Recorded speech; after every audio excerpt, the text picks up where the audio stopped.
हम जिसे दुनिया में सबसे ज्यादा प्यार करते हैं, सबसे कम वक्त उसको देते हैं।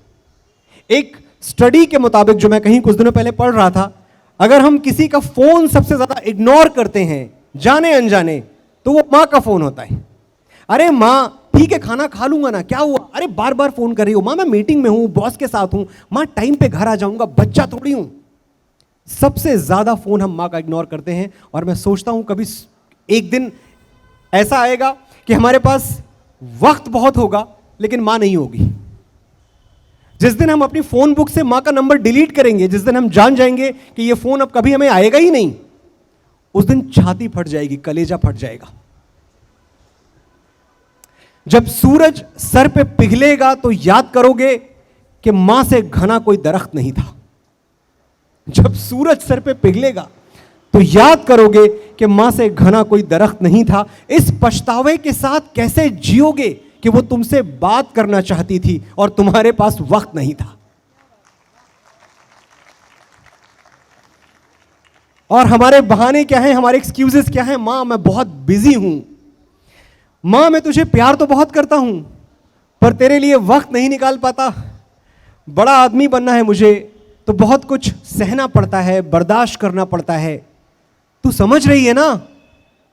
वो बेचारी क्या समझेगी और क्या बताएगी, इतने सारे शब्द कहां से लाएगी? मैं बताता हूं, कभी पेड़ों से मत पूछना कि फल देने में वो क्या क्या सहते हैं। जिसने अपनी कोख से औलाद जन्मी हो उसको मत बताना कि बर्दाश्त करना किसे कहते हैं। सोचो वो कष्ट जो भीष्म पितामह को शरशैया पर मरने में हुआ था। बदन की सारी हड्डियां एक साथ चटक जाएं तो कितना दर्द होगा, बस वही दर्द तुम्हें पैदा करने में हुआ था। और हम मां को यह बताते हैं कि हम बहुत सह रहे हैं, हम बहुत बर्दाश्त कर रहे हैं। मैं जिंदगी का हैक दे रहा हूं, अगर अपनी मां के साथ आप वक्त गुजारते हैं ना, अपने पिता के साथ वक्त गुजारते हैं तो दो फायदे होंगे इसके, आप बड़े नहीं होंगे और वो बूढ़े नहीं होंगे।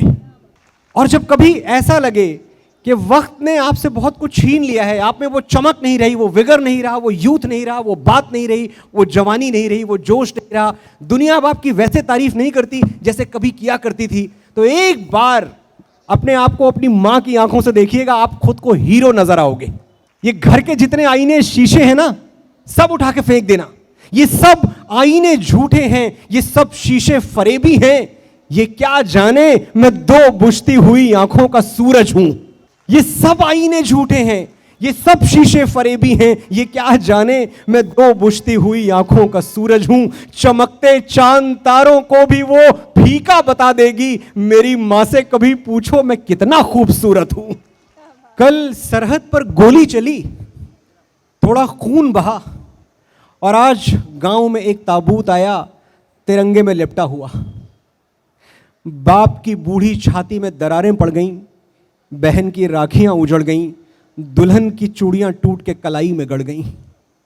यारों का यार बिछड़ गया, भाई का गुरूर मर गया।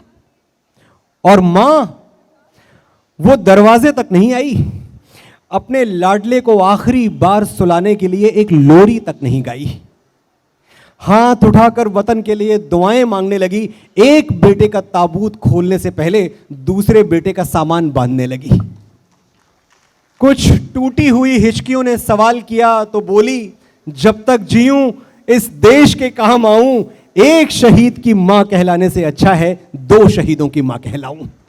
मुझे एक लड़का मिलता है गौरीगंज की गलियों में भटकता हुआ, मुझे एक लड़का मिलता है प्रतापगढ़ के रेलवे प्लेटफॉर्म पर तौलिया बिछाकर ट्रेन का इंतजार करता हुआ, मुझे एक लड़का मिलता है इलाहाबाद के पैलेस थिएटर में उधार के पैसों से टिकट मांगकर फिल्म देखता हुआ, मुझे एक लड़का मिलता है कटरा के मोहन होटल में दाल फ्राई खाने के लिए हफ्तों गुल्लक में सिक्के जोड़ता हुआ, मुझे एक लड़का मिलता है लखनऊ के ऑटो वालों से किराया कम करने की बहस करता हुआ, भाई बहुत ज्यादा पैसे ले रहे हो।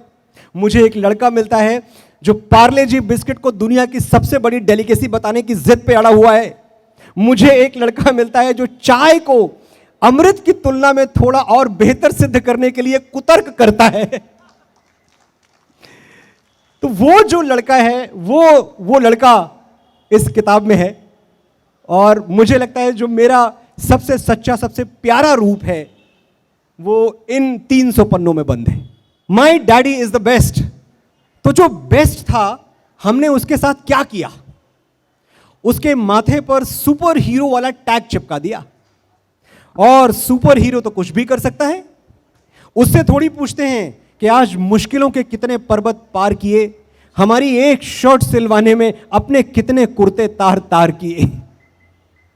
उससे थोड़ी पूछते हैं कि हमारी जिदें पूरी करने के लिए कितने दिन ओवर टाइम करते हुए गुजार दिए, हमारे बचपन की एक मुस्कुराहट जीतने में अपनी जवानी के कितने बरस हार दिए।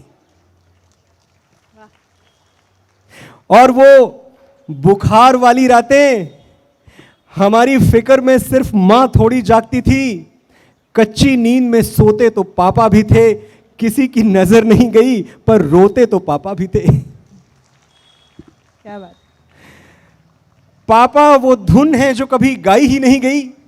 एक बार इस धुन पर झूम के देखो, रोटियां पकाने वाले हाथों को 100 बार सलाम, लेकिन एक बार, सिर्फ एक बार रोटियां कमाने वाले हाथ चूम के देखो। हमारे देश में मेरे बाबूजी की उम्र 85 साल है, 85 ईयर्स। 85 ईयर्स की उम्र में मेरे बाबूजी मेरे बगल में खड़े हो जाते हैं, मुझे लगता है यमराज मुझे नहीं छू सकता। दुनिया में वो ताकत पैदा नहीं हुई जो मेरा बाल बांका कर सके। मेरा बाप खड़ा हुआ है मेरे बगल में, आओ। हजारों मुश्किलों से लड़ रहा हूं मैं अकेला ही, दुआएं साथ हों जिसके उसे लश्कर नहीं लगता। हजारों मुश्किलों से लड़ रहा हूं मैं अकेला ही, दुआएं साथ हों जिसके उसे लश्कर नहीं लगता। मेरे बाबूजी बूढ़े हैं मगर अब भी ये आलम है, वो मेरे पास होते हैं तो मुझको डर नहीं लगता। समझना चाहते हो कौन है हम, तो वेदों की ऋचाएं पढ़ के देखो। समझना चाहते हो कौन है हम, तो वेदों की ऋचाएं पढ़ के देखो। कोई तुलसी, कोई रसखान ढूंढो, फिर उसकी प्रार्थनाएं पढ़ के देखो। हवाओं पर लिखे हैं काव्य हमने, तो हिमगिरी की हवाएं पढ़ के देखो। प्रवाहित हैं जो गंगा जल में अविरल, वही स्वर्णिम कथाएं पढ़ के देखो। समझना है हमें तो बस ये समझो कि हम होनी से भी डरते नहीं हैं। हृदय करुणा से पर इतना भरा है, अनादर कण कभी करते नहीं है। हमारी उंगलियों में वो तड़प है कि बंसी सुन के राधा नाचती थी, उसी उंगली पे लेकिन चक्र डोला तो धरती भय से थरथर कांपती थी। हमारे स्पर्श में है तेज इतना, शिला छू के उसे इंसान कर दें।